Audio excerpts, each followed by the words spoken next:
법원에 배우자의 직장 정보를 알려달라는 내용으로 국민건강보험공단에 사실조회를 신청하는 방법이 있습니다. 배우자의 직장 정보를 찾아내는 데는 이만큼 좋은 방법은 없는 것 같습니다.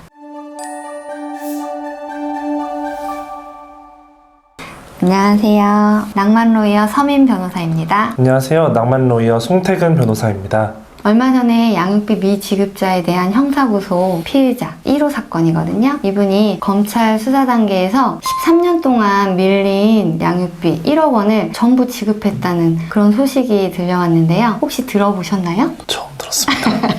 이 사건 때문에 다시 양육비에 대한 얘기가 되게 핫해진 것 같아요. 그래서 오늘은 양육비에 대한 이야기, 그리고 미지급된 양육비를 어떻게 하면 지급받을 수 있는지 이 방법에 대해서 좀 알려드리겠습니다. 양육비 미지급률이 얼마나 되는지 알고 계세요? 많이들 지급 안 한다고는 알고 있는데 한 50%는 내지 않을까요? 조사 결과에 따르면 무려 미지급률이 72%에나 해당한다고 해요. 엄청난 수치죠. 저도 배드파더스 활동도 알고 있고 양육비 지급이 잘 안 된다고는 알고 있었는데 72%나 미지급되고 있다는 거는 정말 놀라운 수치인 것 같습니다. 물론 2021년 7월에 양육비 이행법이 개정됨에 따라서 법원이 감치명령을 내렸는데도 이를 지키지 않은 경우에는 채무자에 대해서 출국금지, 운전면허 정지 처분, 신상공개, 그리고 더 나아가서는 징역 1년 또는 벌금 1천만 원까지 부과할 수 있도록 제재 수준이 많이 높아지기는 했습니다. 변호사님, 감치명령이라는 게 혹시 뭘까요? 감치명령은 법원이 양육비를 이행하라 라는 판결을 내렸는데도 계속하여 이걸 이행을 하지 않을 경우에 채무자에 대해서 휴장 30일까지 유치장에 수감할 수 있는 제법 무시무시한 제도입니다.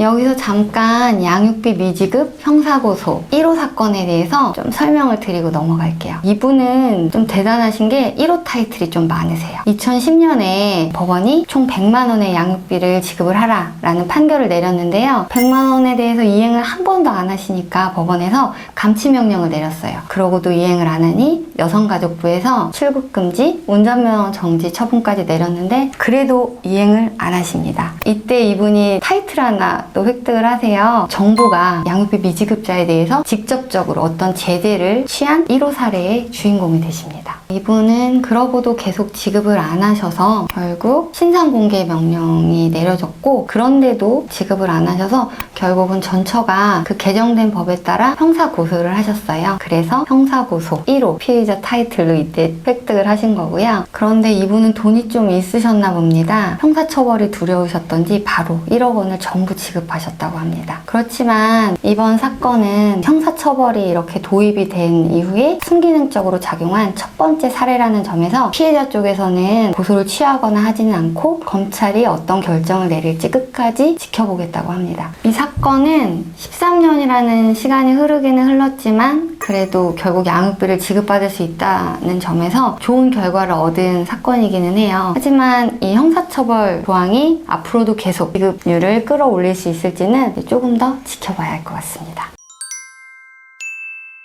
근데 변호사님, 혹시 못 받은 양육비를 지급받으려면 어떻게 해야 되나요? 크게 세 가지 방법이 있습니다. 먼저 양육비 직접 지급명령이라는 제도가 있습니다. 양육비 채무자가 정당한 이유 없이 2회 이상 양육비를 지급하지 않을 때 법원의 명령에 따라서 그 양육비 채무자가 근로자라면 채무자가 다니는 회사 사장님이 채무자에게 줘야 될 월급에서 양육비를 공제해서 배우자한테 직접 전달을 해주는 그런 제도라고 볼 수 있습니다. 변호사님, 이거 정말 실효성 있는 제도인 것 같은데 사실 그러면 이 직접 지급 명령 제도만 있으면 다 만족을 받을 수 있는 제도가 아닌가요? 아쉽게도 아닙니다. 양육비 직접 지급 명령 제도는 채무자가 근로자일 때만 효용이 있는 제도예요. 만약 양육비 채무자가 자기 사업을 영위하고 있거나 이 채무자가 회사를 다니더라도 급여를 통장으로 안 받고 현금으로 받는다거나 채무자가 다니는 회사가 4대 보험에 가입이 되어 있지 않으면 이용을 할 수 없는 제도라는 한계가 있습니다.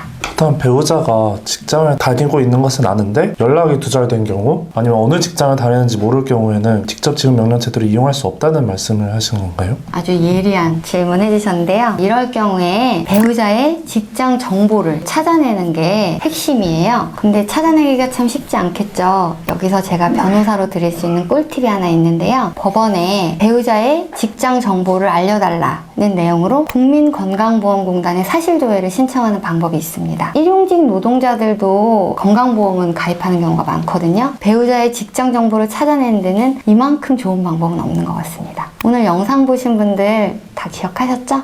두 번째로 말씀드릴 제도는 양육비를 정기금으로 지급을 해야 되거나 채무자가 양육비를 정당한 이유 없이 이렇게 지급하지 않을 때 법원이 채무자에게 현금을 공탁하도록 하는 담보 제공 명령이라는 제도가 있는데요. 아까 말씀드린 양육비 채무자가 근로자가 아닐 경우에는 직접 지급 명령 제도를 이용할 수가 없다는 그런 한계가 있어서 대안으로 마련된 제도인데요. 이런 담보 제공 명령을 받고도 채무자가 계속해서 양육비를 지급하지 않는다라고 하면은 법원은 양육비 전부 또는 일부를 일시에 지급하라 라는 명령을 내릴 수도 있습니다. 네, 변호사님 지금까지 두 가지 잘 설명 들었는데 그럼 마지막 방법은 뭔가요? 마지막으로 설명드릴 방법은 이행명령이라는 제도입니다. 이행명령 자체는 이미 확정되어 있는 양육비 받을 권리를 실현한다는 점에서 강제집행 절차 정도의 의미만 있어요. 그래서 특별히 더 의미 있는 제도는 아니지만 이행명령이 내려지고도 이걸 지키지 않았다라고 할 때 과태료나 감치명령을 내릴 수 있다는 그런 점에서 좀 의의가 있는 제도예요. 결국 정리를 해보면 이행명령을 내렸는데도 지키지 않으면 감치명령을 할 수 있고 감치명령을 내렸는데도 양육비를 계속 지급하지 않는다라고 하면 출국금지, 면허정지, 신상공개 그리고 나아가서 형사처벌까지 이어질 수 있는 이런 결과가 발생하게 됩니다.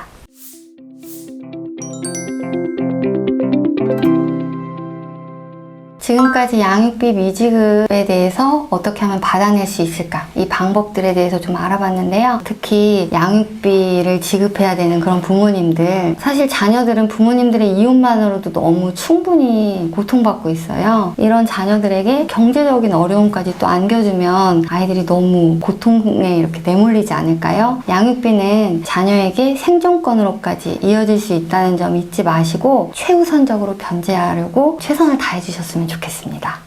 더불어 지금 양육비 이행법이 개정에 대해서 시행되고 있는데요. 법이 만들어졌다는 건 사회적으로 필요했기 때문에 만들어졌다고 볼 수 있습니다. 정부와 국회가 법을 만들어만 놓고 잘 이행되는지 방관할 게 아니라 계속 이 법의 취지가 사회적으로 잘 구현될 수 있도록 끝까지 지켜보고 개선 방안을 계속 마련해 주시는 것도 많이 필요할 것 같습니다. 정부나 국회의 이런 노력과 함께 저희 변호사들도 열심히 최선을 다할 테니까요. 우리 모두 양육비 지급이 당연한 그런 사회를 만드는데 열심히 노력했으면 좋겠습니다. 오늘 영상이 유익하셨거나 재미있으셨다면 구독, 좋아요 부탁드립니다. 감사합니다.